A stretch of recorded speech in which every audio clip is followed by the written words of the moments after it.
Kryetari i Komunës së Tetovës Teutarifi ka qëndruar sot në Reçicë të vogël për të inspektuar nga afër punimet që realizohen në një nga rrugët e kësaj lagje të Tetovës, që ndryshe në opinion njihet edhe si rruga e UÇK-s. Kjo rrugë ka një gjatësie prej 1400 metrash dhe me gjerësi mbi 3 metra, është rrafshuar dhe po shtrohet me pllaka begatoni. Kostoja financiare e realizimit të këtij projekti është 10 milion denar mjete, këto të ndarë nga buxheti i Komunës së Tetovës, në kuadër të programeve investuese infrastrukturore për Komunën e Tetovës, deklaroi Teutarifi, kryetare e komunës. Ajo që më bën kënaqësi gjatë inspektimit, do me thënë të sotëm,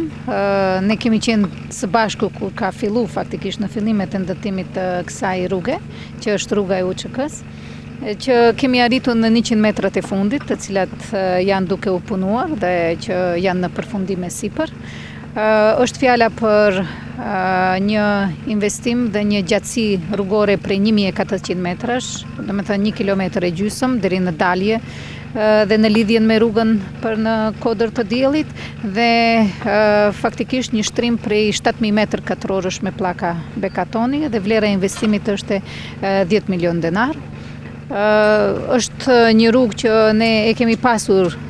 shumë të rëndësishme dhe besoj edhe për qytetarët, kemi pasur shumë kërkesa edhe nga ana e qytetarëve të këtyre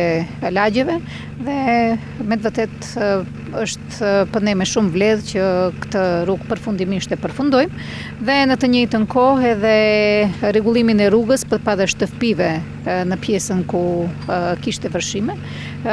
Ajo pjesë e rrugës e cila u përdor si rrugë alternative, në fakt edhe ajo është shtruar dhe besoj që edhe kjo qytetarët i bën të kënaqur. Ndryshe, kjo rrugë për banorët e një ndër lagjeve më të mëdha të Tetovës është një rëndësie të veçantë, pasi që lidhet me rrugën e cila shpihen për në kodrën e diellit. Andaj edhe ky investim i Komunës së Tetovës është mirë pritur nga banorët e Reçicës së vogël.